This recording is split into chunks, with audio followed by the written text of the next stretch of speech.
Let me be honest, I thought I knew Portugal. I'd seen the postcard shots of Lisbon's trams, I knew about port wine, and sure, I'd heard about the beaches. But I'd just spent weeks digging into what I think are its top 10 spots, and what I found completely shattered my expectations. This isn't just a list. This is the story of how I found the real Portugal, from its world-famous icons to its best-kept secrets. I did the legwork so you can get right to the good stuff. We've got a lot to get through, so let's get started. Number 1. Lisbon. Our journey kicks off in the undeniable heart of Portugal, the capital, Lisbon. This is a city that practically sings its history, a place of 7 hills, rattling yellow trams, and the soulful sound of fado music drifting down cobblestone alleys. You have to start in the Belém district, which is a stunning throwback to Portugal's golden age of discovery. Standing in front of the Belém Tower, you can almost feel the ambition of the sailors who launched their world-changing voyages from right here. It's a UNESCO World Heritage Site for a reason, a fortress of mind-bendingly intricate architecture that looks like it's floating on the Tagus River. Just next door, the massive Jerónimos Monastery is an absolute must-see, with cloisters that are a masterclass in stonework and history. But the real Lisbon is found in the moments in between, getting lost in the old Alfama district, tracking down the original Pastel de Nata, and finding a Miradouro A viewpoint to watch the sun bleed gold across the city's rooftops. Number 2. Sintra. A quick train ride from Lisbon, and you'll land in a place that feels like it was lifted from a Brothers Grimm story. Sintra. Tucked away in these impossibly green hills is a collection of palaces and mystical estates that are just unreal. The crown jewel has to be the Penha Palace. Perched on a hilltop, its wild red and yellow towers are a jaw-dropping slice of 19th century romanticism. Now, a crucial piece of advice: book your tickets online, way in advance, and get there the second it opens. The crowds are no joke, but if you beat them, you get to experience the magic without the madness. Beyond Penha, you can climb the ancient walls of the Moorish castle for staggering views or go down into the mysterious, moss-covered initiation while at Quinta de Regueira, a place that just hums with strange energy. Sintra isn't a town you just visit, it's an experience, and you can't come to Portugal without it. Number 3. Porto.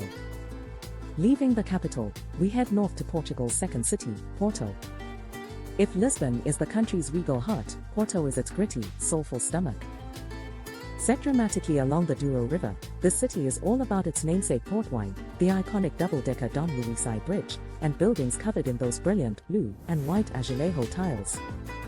A walk through the historic Ribeira district, another UNESCO World Heritage Site, is like tumbling back in time, with its narrow, colorful houses stacked right down to the river's edge.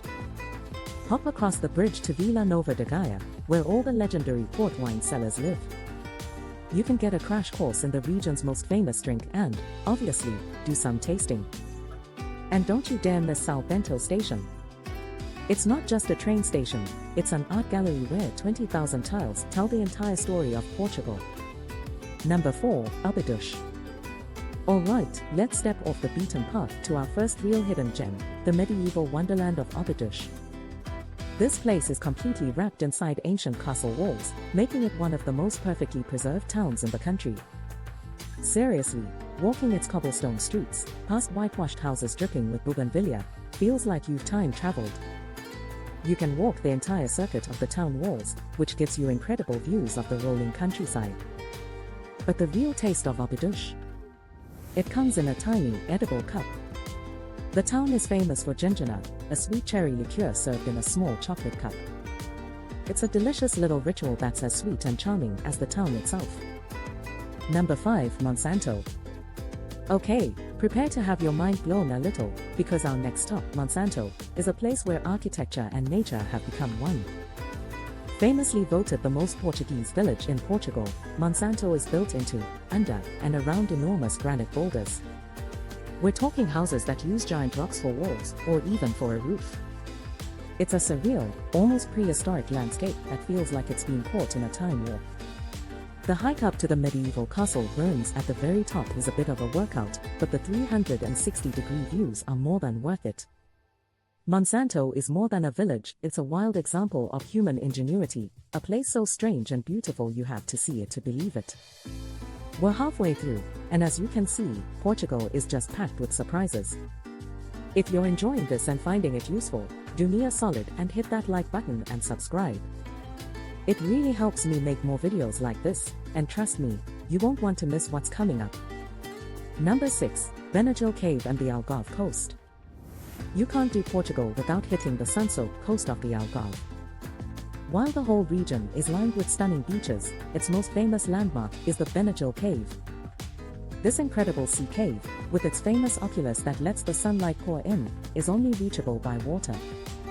Now, a heads up on recent rules: you can no longer get out of the boat and onto the small beach inside, but a guided boat or kayak tour will get you right into this amazing natural dome. Beyond the cave, the Algarve coast is a hiker's dream. The Seven Hanging Valleys Trail is a spectacular cliff-top walk that connects breathtaking beaches like Praia de Marinha, which often gets called one of the most beautiful in the world. Number 7, Sistelo. From the sunny south, we're heading all the way to the far north, to a place nicknamed the Little Portuguese Tibet. Sistelo is a remote village tucked away on the edge of the Peneda Gerês National Park. What makes this place so special are the green, ribbon-like agricultural terraces carved into the mountainside by hand over centuries. These terraces, used for farming, create a landscape that's both powerfully dramatic and deeply peaceful. All around the village, you'll see traditional stone granaries, called espadeiros, used to store grain. Sistelo is a look into a traditional way of life that has been mostly untouched by time. It's a paradise for hikers and anyone just looking for some quiet. Number 8, Mavao. Our next hidden gem is Mavao, a jaw-dropping medieval village clinging to a granite cliff in the Alentejo region, right near the Spanish border. The entire village is sealed within 17th century walls, and from the top of its imposing castle, you get what might be the most epic panoramic views in all of Portugal. Mavao is a place of almost shocking peace and quiet. As you wander its narrow stone lanes, you get this feeling of being on top of the world, a million miles from anywhere. It's a place where history and beauty have completely taken over, offering a pure Portuguese experience without a hint of a crowd. Number 9, Comporta. If you're looking for a different kind of beach vibe, let's head to Comporta. Just an hour south of Lisbon, this area has been called Portugal's best-kept secret, but that secret is definitely getting out. This isn't the Algarve with its big resorts. Comporta is all about a rustic, bohemian chic feel. Here, you'll find some of Europe's longest and wildest beaches, backed by sand dunes and pine forests. The area is a protected nature reserve, famous for its vibrant green, rice paddies and the storks that nest in the villages. It's a place to slow way down, eat incredible fresh seafood on the beach, and soak up a coastal lifestyle that's both laid back and effortlessly cool. Number 10, Vila Franca do Campo Islet, Azores.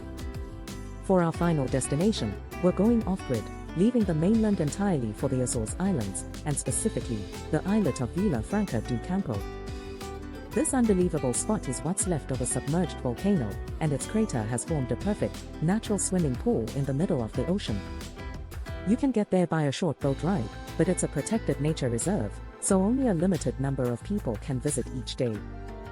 The crystal clear water inside the lagoon is incredibly calm, perfect for swimming and snorkeling, completely sheltered from the open sea. It's a truly unique piece of natural magic in the middle of the Atlantic, and the perfect way to wrap up our tour of Portugal. So that's the list, from the grand, historic streets of Lisbon and Sintra to the impossible stone village of Monsanto, and a volcanic paradise in the Azores. Portugal turned out to be so much more than I imagined. It's a country of incredible contrasts, where world-famous sites live right alongside secrets just waiting for you to find them. This trip taught me that no matter how much you think you know a place, there's always more magic to uncover. It's a country that rewards anyone curious enough to look past the postcards. I really hope this guide inspires you and helps you plan your own incredible adventure. Now, I'd love to hear from you. What do you think is Portugal's number 1 spot? Are there any amazing places I missed? Let me know in the comments. Thanks for watching, and I'll see you on the next adventure.